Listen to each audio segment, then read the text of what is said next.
Hello everyone, and welcome back to Everyday Husband Quotes, the channel for marriage advice, marriage entertainment, and everything else marriage. Hey guys, and welcome back to the channel. This video is being sponsored by everydayhusbandquotesapp.com. It is a journal/notebook website with so much to offer, like diamond pins, keychains, and earrings. Be sure to check out the holiday bundle deal. No special code is needed, so check out the site by visiting the link in the description box. Martha Cosby's marriage from the Real Housewives of Utah has everybody talking, y'all, because she married her grandfather, or should I say her step-grandfather.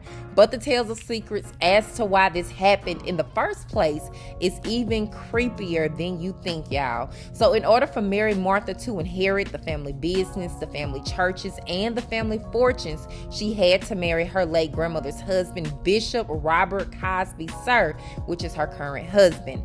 Now, her maiden name is Martha Harris, and she got married to Bishop Robert Cosby Sr in 1998 when she was about 24 years old, and Bishop Robert Cosby was 45 at the time. So Martha is a pastor, and she mentioned this on the show on episode 1. She is the pastor of a Pentecostal church, but one of her former church members, honey, spilled some tea online about the backstory on Martha's marriage, and I do want to dig into that, so here's what she had to say.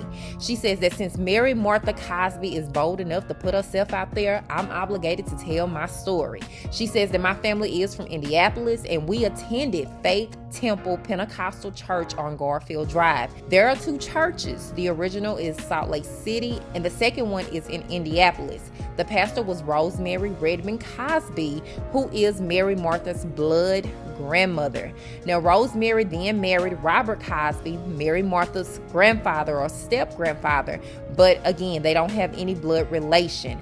Robert was 20 years younger than Rosemary at the time, and Rosemary claimed to be a doctor, but the degree was worthless. Rosemary claimed to be God in the flesh, and members of the church, both Salt Lake City and Indianapolis, would run around proclaiming, "Mama is God." They believed Rosemary Cosby was literally God.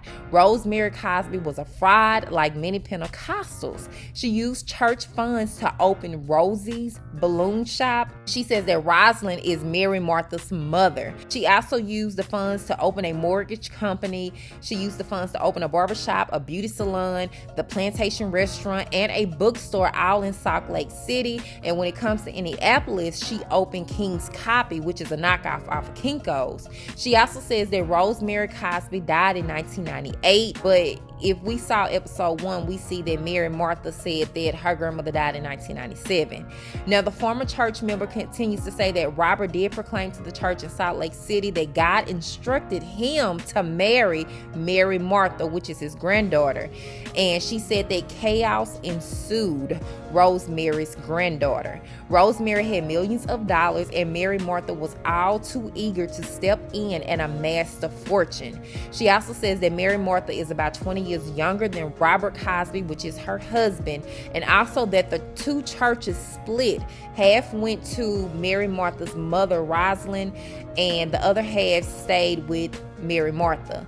Now, Faith Temple Pentecostal Church, she says, is a cult, plain and simple. She says that Martha is a sick and twisted woman. They are all crazy, and it amazed me that people still go there and gladly give their money. Pentecostal churches in general are bizarre, but Faith Temple is truly a cult. So before I wrap up this video, my main purpose for creating this video is just to kind of uncover some of the backstory behind this marriage between Mary Crosby and her grandfather. Let me know your thoughts. I couldn't wrap my mind around Martha marrying her grandfather in the first place, and even though it's her step-grandfather, for me, that's still a lot to process. Once this former church member broke all this down, it almost sounds like Martha was brainwashed into marriage. But y'all, these are just my opinions, and I want to hear yours in the comment section of this video. As always, thank you for watching, and I will talk to you guys in the next video.